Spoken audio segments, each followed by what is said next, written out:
ଝାରସୁଗୁଡ଼ା ସର୍ବାହାଲଠାରେ ଥିବା ପ୍ରୟାସ charitable trust ପକ୍ଷରୁ ମାନବ ହିତକାରୀ କାର୍ଯ୍ୟ ଜାରି ରହିଛି। ଆଜି ପ୍ରୟାସ ଚେରିଟେବୁଲ ଟ୍ରଷ୍ଟ ଦ୍ୱାରା ଜଣେ ନିଃସହାୟ ବୃଦ୍ଧଙ୍କୁ ଉଦ୍ଧାର କରାଯାଇ ତାଙ୍କ ଘରେ ପହଞ୍ଚାଇ ଦିଆଯାଇଥିଲା। ଆଜି ପ୍ରାୟ ଦିନ 12ଟା ସମୟରେ ପ୍ରୟାସ ଚେରିଟେବୁଲ ଟ୍ରଷ୍ଟର ସଦସ୍ୟମାନେ ଖବର ପାଇଥିଲେ ଯେ ସ୍ଥାନୀୟ ଖେରୱାଲ ଛକଠାରୁ ପ୍ରାୟ 1 କିଲୋମିଟର ଭିତରେ ନଈ କଳରେ ଜଣେ ବୃଦ୍ଧ ଅଚେତ ହୋଇ ପଡ଼ି ରହିଛନ୍ତି।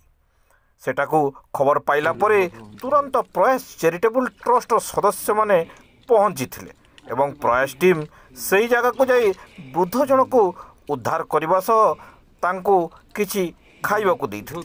ଏହାପରେ ତାଙ୍କର ପ୍ରାଥମିକ ଚିକିତ୍ସା କରାଯାଇ ତାଙ୍କଠାରୁ ତାଙ୍କ ଘରର ଠିକଣା ନିଆଯାଇ ତାଙ୍କୁ ନେଇ ତାଙ୍କ ଘର ଲୋକଙ୍କୁ ହସ୍ତାନ୍ତର କରିଥିଲେ ପ୍ରୟାସ ଚେରିଟେବୁଲ ଟ୍ରଷ୍ଟର ସଦସ୍ୟମାନେ।